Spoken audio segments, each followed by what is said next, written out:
Mengumpulkan sebanyak mungkin kitab syar'i yang bermanfaat dan bersemangat untuk mengoleksinya merupakan sarana yang dapat membantu kita untuk membakar semangat menuntut ilmu. Di sini apa tujuan kita mengoleksi buku? Agar memacu semangat untuk menuntut ilmu.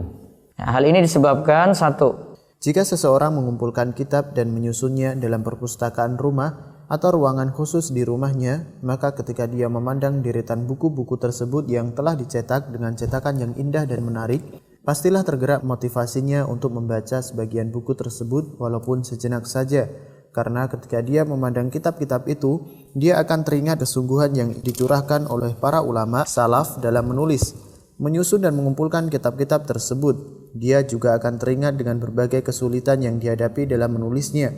Saat itulah dia akan membandingkan dengan keadaan dirinya sendiri. Wahai jiwaku, apa yang telah engkau perbuat, apa yang telah engkau persembahkan. Kalau buku-buku para ulama itu ada di rumah, itu akan lebih memacu kita untuk semangat dalam belajar. Terus yang kedua, ketika dia melihat kitab-kitab yang banyak di perpustakaannya dan belum terbaca, dia akan bertanya pada dirinya, sampai kapan aku mengumpulkan kitab dan tidak membacanya?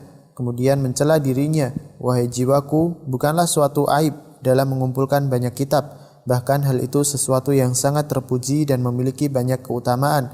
Namun yang menjadi aib adalah ketika engkau meninggalkan untuk membacanya, maka sadarlah dari kelalaianmu dan bangunlah dari tidurmu. Ya, jadi mengoleksi kitab bukan suatu aib, hanya keinginan dibaca untuk menghatamkan kitab-kitab tersebut.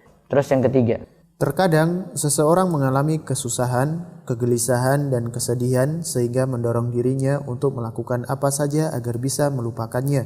Sehingga ketika dia melihat kitab yang tersusun di perpustakaannya, dia akan mengambil kitab yang dapat diraih oleh jangkauan tangannya untuk dibaca.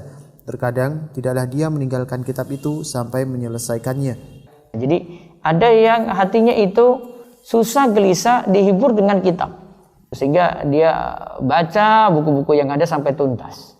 Terus yang keempat, menginfakkan harta untuk membeli dan mengumpulkan kitab adalah amal kebaikan, sehingga orang tersebut diberi pahala di dunia dan dia akan memperoleh manfaat setelah dia meninggal dunia dan berada di dalam kuburnya. Ketika dia mewasiatkan kitab-kitab itu bagi orang yang mau mengambil manfaat darinya atau mewakafkannya kepada lembaga-lembaga keislaman, masjid atau perpustakaan umum, maka tentu ini adalah kebaikan yang sangat besar. Harta yang kita keluarkan untuk membeli buku itu jadi amal jariah.